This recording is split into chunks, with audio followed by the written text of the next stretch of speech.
What up? What up, everyone? This is tonight's live stream on the wacky world of news. Obviously, it has to do with what goes on in the wacky world today, and you're in for some stuff. You in for some shit tonight. But last night was a little bit different. Showed you some metal detecting and a show that I watch. But tonight, if you stick around to the end, you will hear probably the craziest story you've ever heard. Not gonna lie, this shit definitely only happens once in a lifetime. Not your lifetime, in the world's lifetime.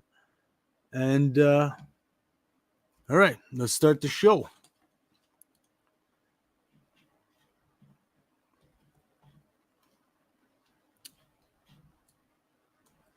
I will start showing you a website that talks about the oddities in the world. So I will talk to you about this story.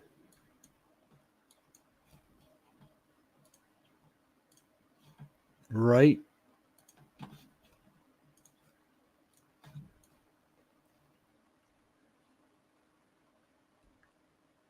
now. So, the world's deepest subway station will clog your ears up. So, I know in some subway stations, especially if you're sensitive, you could probably already feel it in the 10 feet, 20 feet underground, right? But this one here seems to be 116 meters deep, which probably works out to over 300 feet deep. 40 floors underground.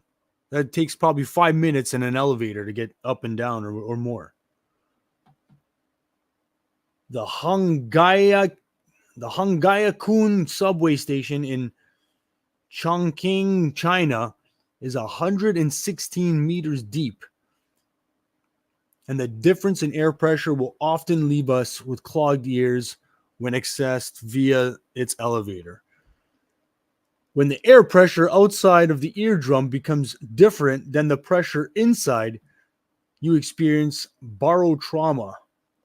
It occurs most often during steep declines and descents and is usually associated with plane takeoffs and landings or driving up and down mountains. Both subway stations don't usually cause ear barotrauma because they aren't deep or steep enough for your ears to register a significant enough difference in air pressure. But using the elevator to reach the world's deepest subway station might actually clog up your ears. That's because it's located 116 meters below the surface and the equivalent of about 40 floors underground. That's some wild shit.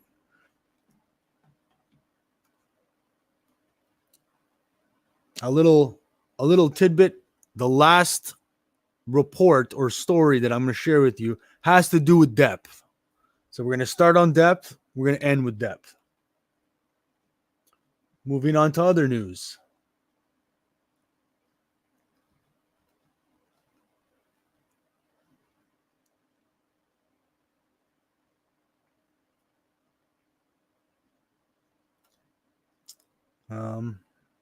Coming up right after this one here. Yes, this man here.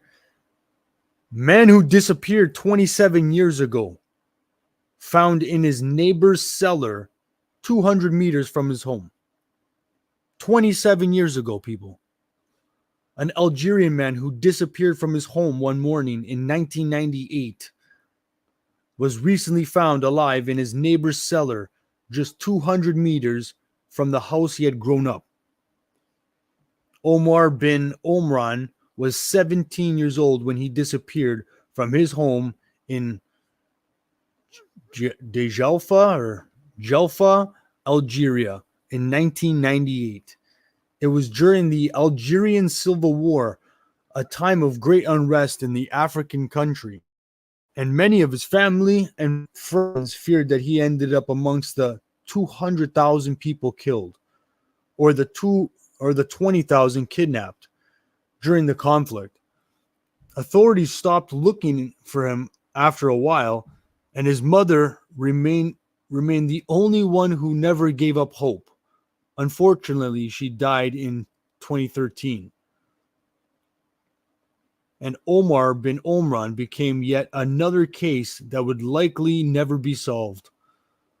Only earlier this week, the brother of Omar's neighbor took to social media to suggest that his sibling was involved in the teen's kidnapping.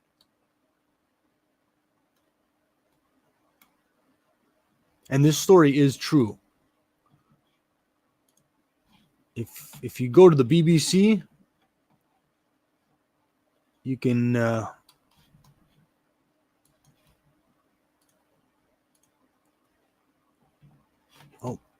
that was stupid.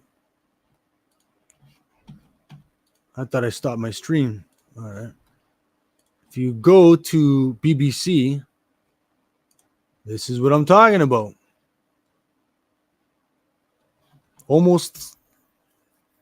This was May 16th reported.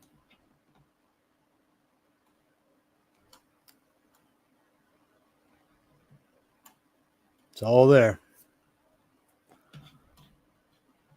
All right.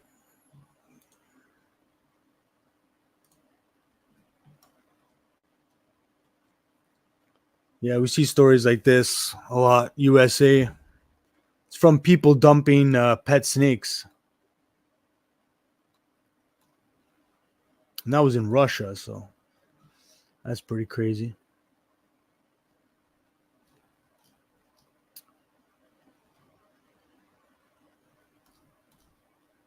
And other news.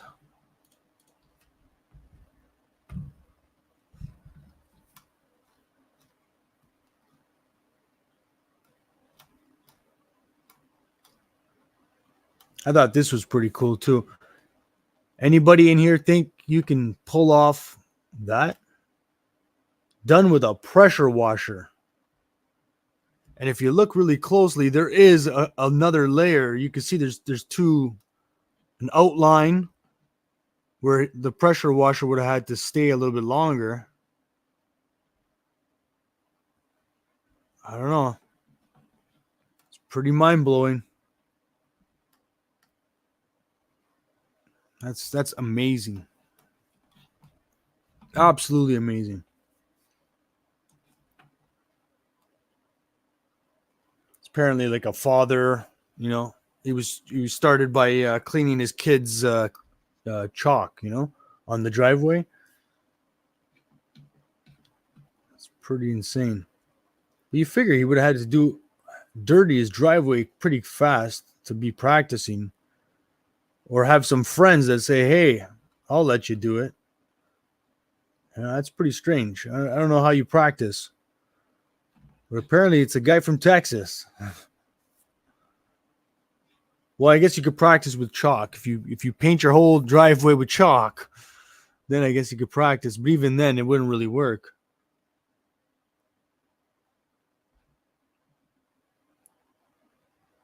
Maybe he had a job where he had to go around doing that. I don't know. Seems pretty hard to be practicing. All right, moving on. Down this way. All right.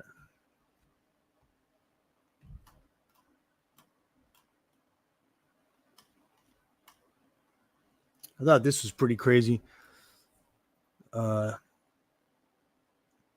Looks like a professor at University of California has come up with like a patch. Now, it must be a little bit digital as well, because it says it learns your vocal cords, and then I guess it presses heat where it needs to be pressed. I don't know. That's the only thing I could think of. But it allows people without vocal cords to use your throat or speak. Like, speaking is complex, man. It uses your throat and your mouth. So I don't know what it's supposed to translate the muscle movements into speech. I don't know about that. You know, if you've never spoken, then you know you don't know how to move your mouth to make words. So, and who knows how good this patch really works, right? So, I guess they've tested it, but this story by Spooky, you have to go to click read more here, right? And then maybe they tell you they've done trials and whatnot. This one's pretty crazy too. Not even in USA you hear this one quite a bit or at all. 23-year-old marries an 80-year-old man. Now I don't know if it would be the other way around or if it's easier one way or the other where you know a young boy marries an older woman, right? But they met at a nursing home. Chinese couple. She's definitely with them. Well, I guess it could be for the money too, but who knows?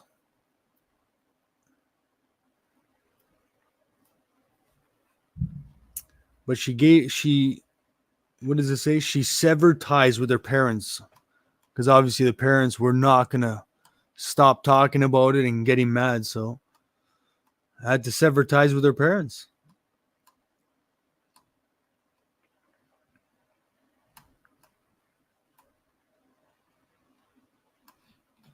This one's pretty crazy too. Out of all the years that the bike has been around, why did they never think? You know, I think that's a smart idea. I don't know if I would like that feeling at all. I definitely would not like that feeling. I don't think.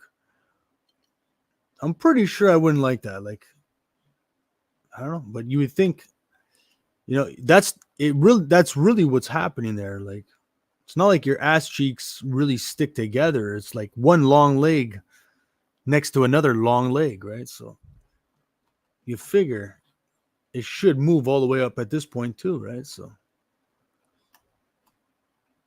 this one's the craziest story on this page, clearly. So a guy gets shot, and you know, look at that, man. That chain literally has to be, you know, fuck, man. Colorado man considers himself extremely lucky to be alive tonight after surviving a gunshot thanks to his chain around his neck. Like, that's an incredible story. And I've heard of something crazy too. I don't know if it was true. This one here, I'm sure it's true too. I just clicked to read more, and it doesn't really. Oh, I guess right here it is. So yeah, it does. It shows. Here's another. You can see the picture. This is from the police department here. Commerce Police Department. What the hell's Commerce Police Department? Obviously, it's in Colorado.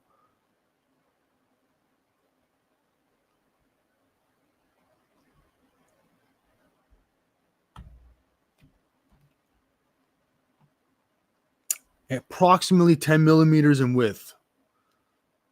That's all you need, man. 10 millimeters. 22 caliber.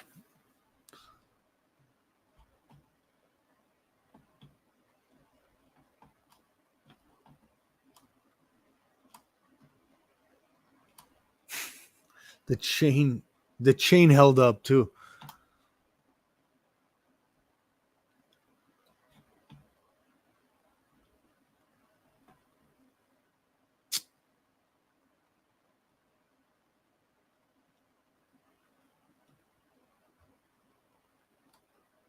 They said it was a silver chain, but the police begged to differ because if it was real silver, you know, it should have just pierced it should have pierced it right through. Should have went through the chain, right? So that's wild.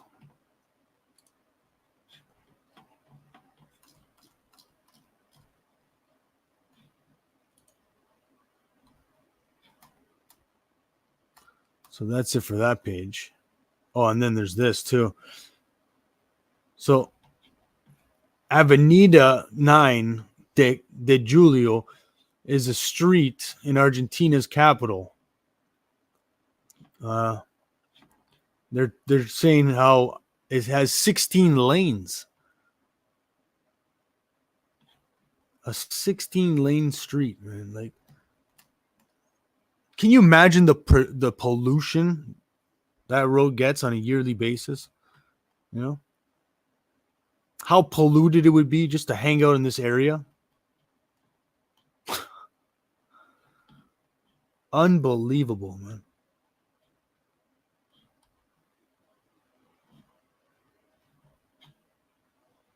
But look at it. They do have old trees here. These are really big trees. You know, and who knows when this shot was taken. Judging by the advertisements, you know, I'd say in the 2000s. So these trees are pretty damn big. Let's hope they stay there, you know. Because that is a heavily polluted area. And it would be absolutely dangerous to try and cross these roads, man.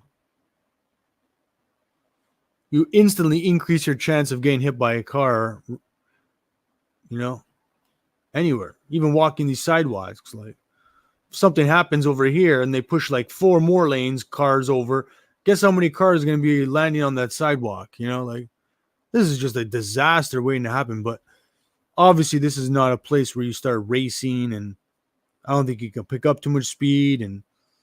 But there are lane changes, like one false thing, one stupid thing, and then you end up on the sidewalk, you know. That's a crazy looking place. On to other news.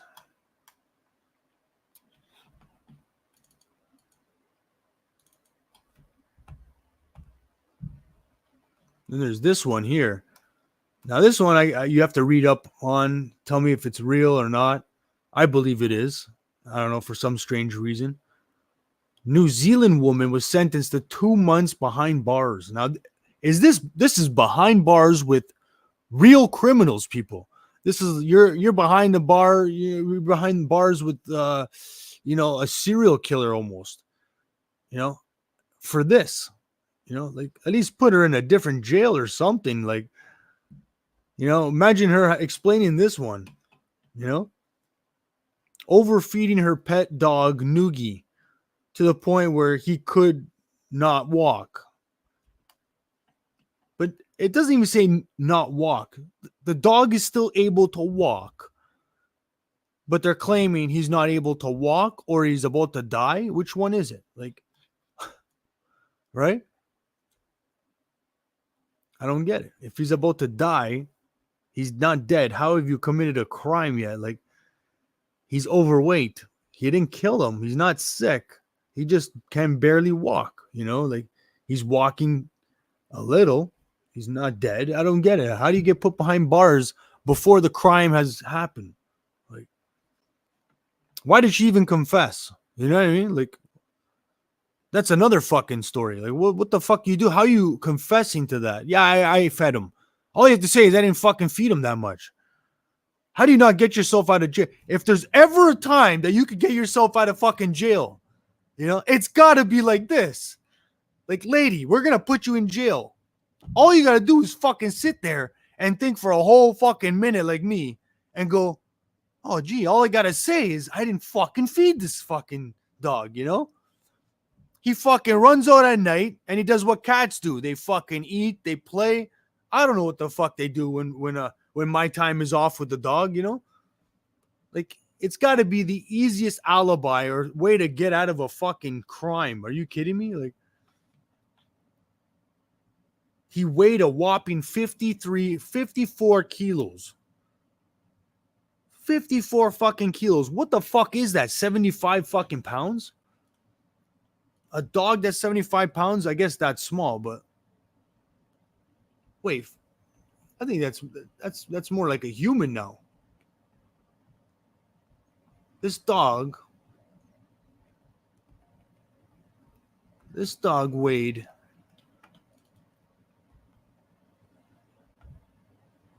Yeah, the weight of a human. So I'm guessing this is supposed to be like a little hot dog or something. Either way, it's supposed to be the size of like a hot dog, or what are they called? The Dutch Hound or something like that. A little larger than a Jack Russell. Unless that's like a pit bull or something. No. No. This is supposed to be like a normal size, medium size house pet, indoor, you know? So this thing here should have probably only weighed 50 pounds at the most. It ended up weighing 119 pounds. So that would be obese for that size, yeah. But yeah, that's pretty crazy. The dog did not die. It's being mistreated, but you can definitely say it wasn't from you, or maybe you could say it has a disease. It has a genetic problem where it gets obese easy, right? There's ways of getting out of that one. On to other news. Um,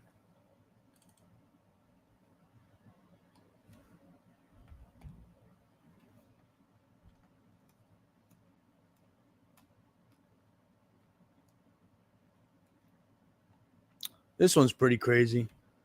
So, an amateur MMA fighter, uh, Lucas Bukovac, recently went 0-2 in one night, despite having fought just one of his opponents after getting his marriage proposal brutally rejected by his girlfriend in front of 20,000 people.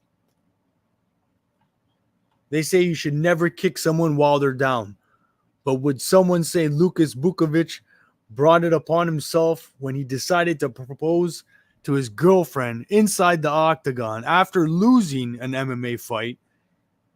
Even if he had won, there was no guarantee the girl would say yes. But getting rejected in front of 20,000 spectators is so much more painful after a loss. Unfortunately, Bukovic had just stood there on a knee, and here his girl, visibly embarrassed, shoot down his marriage proposal for allegedly infidelity in front of tens of thousands of people. To make it worse, the whole thing was filmed and the video is now going viral around the world.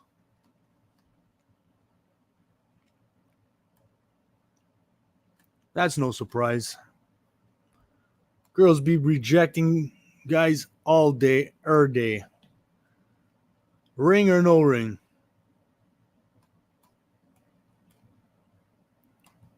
All right, I'm getting really close to the wildest story ever.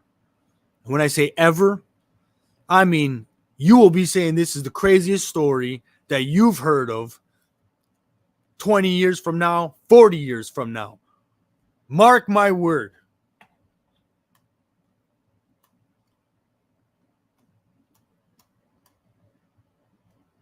This one's pretty crazy. A Kansas woman set a new Guinness World Record for the most tattoos of the same musician on one body, with 18 portraits of the legendary singer Madonna. Tara Berry has been a fan of Madonna since 1983, when the pop icon put out her hit single Borderline, but she only started getting tattoos of her in 2016. At a time where the artist was actively looking for fans who had her tattooed on her body to appear in one of her videos. Tara had been waiting to do it for a while, and this gave her the extra incentive to finally go under the tattoo gun. But little did she know that it was just the beginning of her tattooing journey. She ended up getting a whopping 18 tattoos of Madonna on her body, enough to claim the Guinness record for the most tattoos of the same musician on a body. And you only see 2 out of the 18. I'm sure if you go to her YouTube channel or anywhere on the net, she's definitely showing you all of them. Man, Madonna's got to feel real fucking groovy now.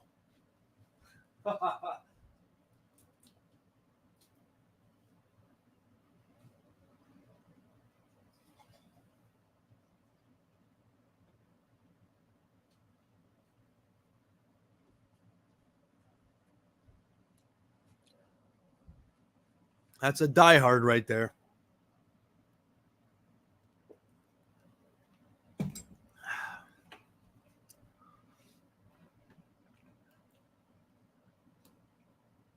Guinness World Record.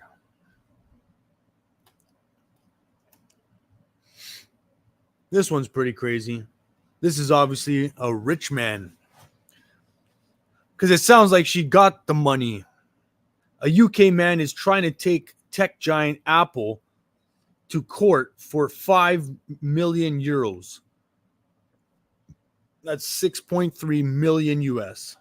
Accusing the company of revealing his private messages with other women to his wife by synchronizing his iPhone with the family iMac. In the last few years of his marriage, Richard had been soliciting the services of sex workers whom he had messaged using his personal iPhone. He had always been very careful to delete the messages from his phone, but claimed not to know that Apple makes these same messages available on your family PC at home or something, right? And he uses the same login. So one day his wife logged into the same family account on the iMac at home, the PC. She discovered years of spicy messages between Richard and these sex workers who turned out to be sex workers. She ended up divorcing him and walking away with over 6.3 million. Richard blames Apple for everything and wants the American company to cough up some money. You think Richard wins? I don't.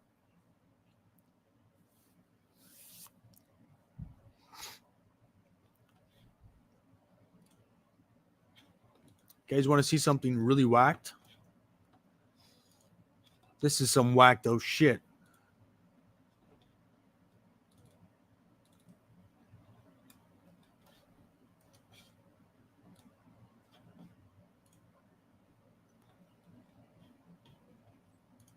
That there is a praying mantis. That there is a hummer, a hummingbird. You can see that praying mantis got it good.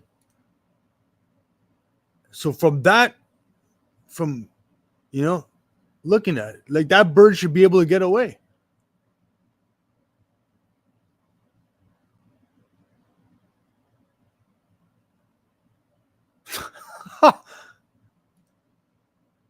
Now that was not fixed. I don't know how you can train a fucking praying mantis to hold your fake hummingbird. Now that's clearly a real live hummingbird.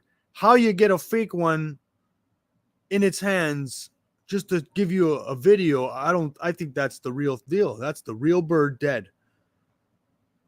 So we all know praying mantises, call them praying mantis, doesn't have any venom. This thing has no venom, and it has no suffocation strength. So I don't know what it did to the bird. Must have had a heart attack. That's my best guess. Got so scared that it had a heart attack right there or somewhere. Because there's no way there's a death blow from this thing. That's got to be one of the wildest things you've seen, man. Never in a million years, man. Never in a million years did I ever think that could happen or that I would even see it. So thank you for both of those. R.I.P. the hummingbird. All right. I think it's at that time where I'm going to show you the craziest thing that I've ever heard of. And I got proof of it.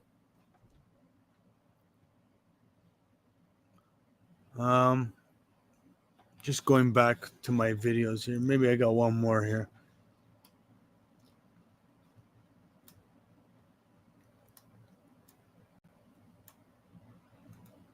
I think I showed you them all pretty much. Anyways. So if you type in man rescued from sunken ship after 3 days, you will get this story.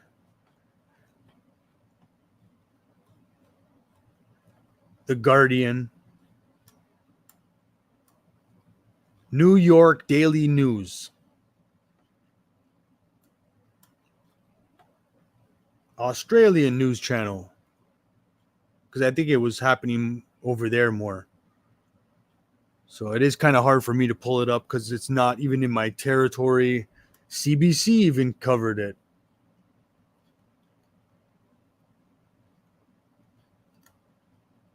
Which is Canadian Broadcasting Corporation. For all you non-Canadian fans or viewers. Yahoo covered it. BBC covered. Oh, sorry. This one's different. No, this one's the same one. BBC covers it. Sorry, it happened in Africa. So people in Africa will get more results on this over somebody in Canada. But yeah, I'll click any one of these. Let's go back to BBC. Why not? Oh, shit. I wasn't even showing you. Now I'll show you. This is what I was getting.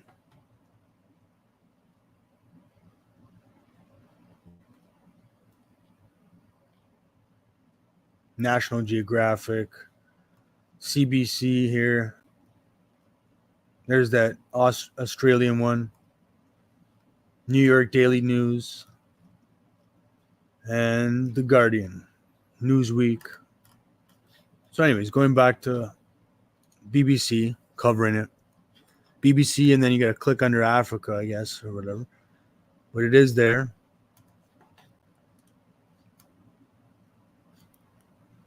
And they even have the video. Like, have you come into the next deck? Onto the main from the diver. Through the debris of a wreck 30 meters underwater. Can you imagine? This happens. Okay. What's that? Okay. All right, you found one, yeah? He's alive. He's alive. Okay, keep him there. Keep him there. All right. Just. All right. All right. Just hold him there, okay? Just keep him there. I don't know what we're gonna do now. All right, just keep him there and keep him calm, okay? All right, just reassure him, pat him on the shoulder. Yeah, how about hypothermia too? Kenne, desperately cold and frightened, had survived in an air pocket for 2.5 days. He's probably tripping out. He probably has getting him out. When you have hypothermia for 2-3 days or something, you delusional and whatever, right? Mr. O'Kenne was given So this guy gets rescued after 3 days. I don't think it says how deep under the water they were. You mustn't panic, eh? You must listen. That's them putting on the the scuba gear. In the water, and we're gonna take you to the bell, okay? He obviously has to be at least 100 feet underwater, like even 50 feet underwater. He would have to be putting on scuba gear to keep him calm. I can't believe he's all there. Like, you're not eating for 3 days. You're not drinking for 3 days. You're probably hallucinating, you know. He was the only survivor from a crew. But can you imagine what goes the mindset of you after you feel the ship hit the ground? What did it take? Like a whole 5 minutes, 10 minutes to hit the ground or something? Like, then you feel it hit the fucking ground. Now you got to guess. Okay, shit. Can I swim out of here? You know, did it feel like 100 feet? Did it feel like 100-foot drop? You know, because swimming up, you can always swim up faster than you can swim down, right? So I don't know about fucking 50 feet, man. I would like to think that I could fucking do 50 feet all in one breath, right?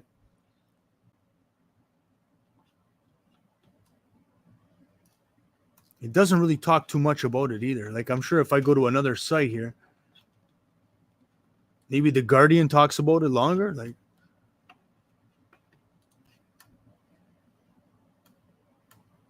look, even this site, oh, it's just not showing it.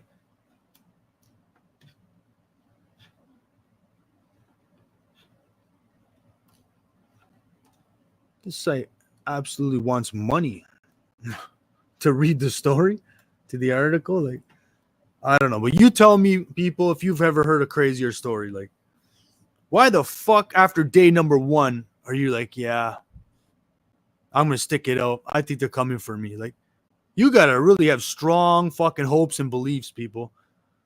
You know, I probably would have went for the fucking swim, man. I'm gonna get out of this fucking shit myself, you know, and fucking try and hold my breath and go for it, man. But I don't know. He had strong beliefs, man, high hopes, and the chances that happens again, man, like, it could happen again. It could. But that was deep sea, man. Like, that wasn't no, like, you know, they just left the fucking, you know, that was deep sea rescue. Like, choppy waters. Like, you know what I mean? Like, why would somebody want to go fucking diving 3 days later? I guess it's not choppy. It was a good day. But you're going down to what? Retrieve bodies, right? Like, I don't know how they locate. Well, I guess it's getting easier to locate nowadays. But how do you locate where the ship absolutely went down? You know, it could take you a week, 2 weeks to find a boat, man. He's not gonna survive for 2 weeks. Like, that was his last day, probably, right? So on your last day, you're delusional, and you're like, yeah, I got probably one more day. You might as well stick it out, I guess. If you waited 3 days, man, you might as well wait the last day. Like, it says at the bottom of the ocean. What the fuck do you mean by the bottom of the ocean? It must have been so deep they didn't even register a number. Yeah, it was probably like 90 fucking feet under the water. This guy survived in an air bubble in a little fucking room. You know? How the fuck is that room airtight too? Figure that one out. You figure every spot on that boat should have at least a little minor hole somewhere. Like, and you can see he's being rescued with water up to his fucking chest. Why did it stop? Why is there an air bubble there? And imagine you're sitting there going, if the fucking water can reach my chest, what the fuck just happened here? The whole room's is not 100% airtight. So how did the water stop just in that spot if the room's not airtight? I don't get it, man. This guy was the ship's cook. Was in the bathroom when the boat turned over and began to sink. So what do? You just stay there? You're like, fuck it. I'm going to die here.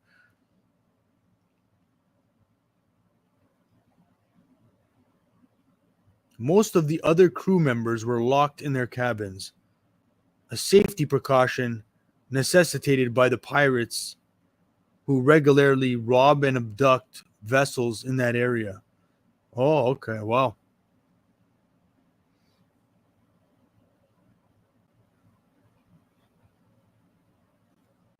I don't think they were being robbed. This guy was in the washroom. They're not gonna let somebody go to the washroom if they're robbing the place and sticking them in their rooms, right?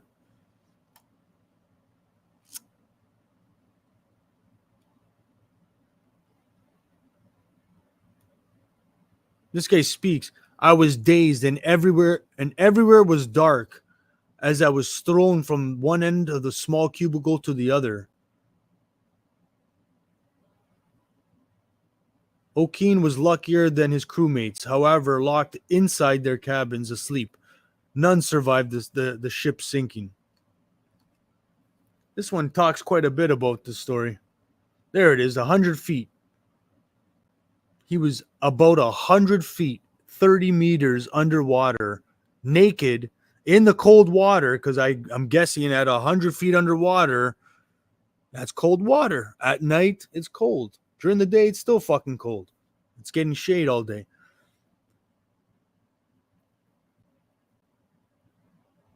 O'Keen's odds of survival seem to be near zero. Yeah, that I was going to give you a percentage. 0.001.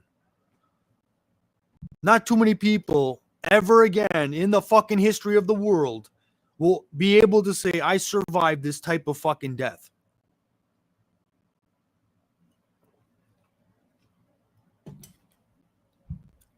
Probably if you had to fucking add up every single boat sinking accident, that went underwater completely,